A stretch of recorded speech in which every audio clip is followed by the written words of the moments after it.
So without further ado, the RZA. Bong, I bong, mean, bong. On the strength, it's really a big deal. And we definitely, before we even get into it too deep, I really want to thank, Neil and Verl and the whole staff at CMW, Gary, for making sure that we have the type of entertainment and speakers here that speak to our community that we want. You understand what I'm saying? It's not just something that somebody else said, this is what you're gonna listen to, this is what we wanted. You understand what I'm saying? And we were able to make that happen. So we appreciate you coming up. My pleasure, my and pleasure. being a part of what we're doing here. And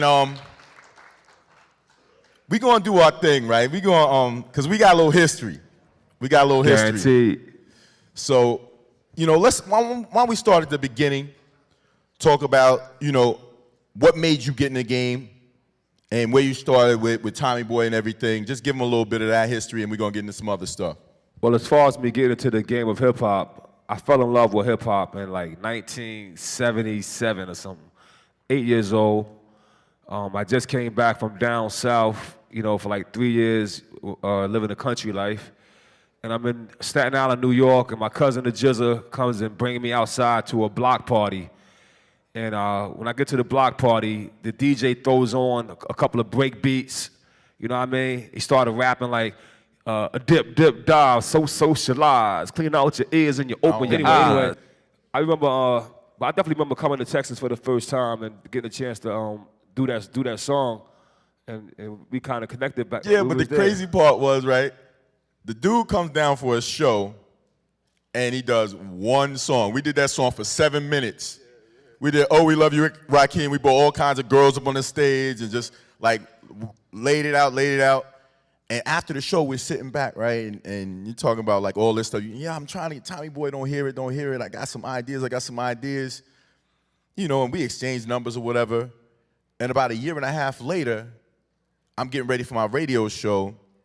And I got this big box. You know how, I don't know if some of y'all remember records in 12 inches, but 12 inches used to come in a box of 30. I got this box and I open it up and I see this record. It says WuTang Records and it's all like this yellow, green, brown looking label. I'm like, this looks like some Fushnik and shit. I'm about to throw all this out. Because I hadn't remembered the conversation we had, right? But then at the bottom of the label, and if any of y'all had an original 12-inch, not the Lowry issue, I'm talking about the original 12-inch that they put out, at the bottom it says, for more information, call Prince Rakim, something, Staten Island, New York. I'm like, nah, this ain't the same dude. But on a whim, I make a phone call. Peace. What up, yo? I'm in the lab. Who this? And we start talking or whatever, and we reconnect. He's like, yo, you got the records?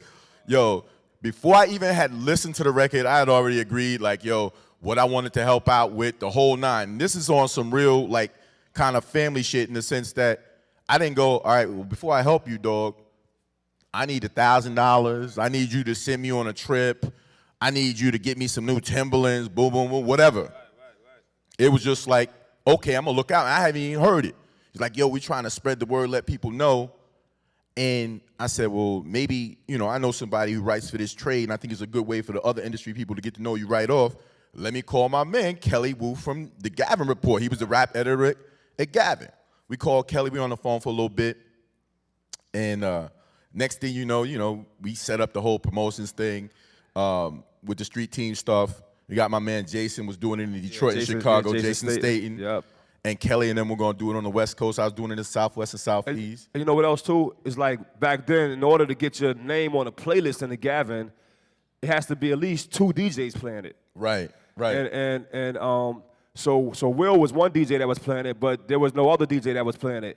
And it was one guy at the station PRB in South Jersey named G. I think his name was Greg Provis, his real name.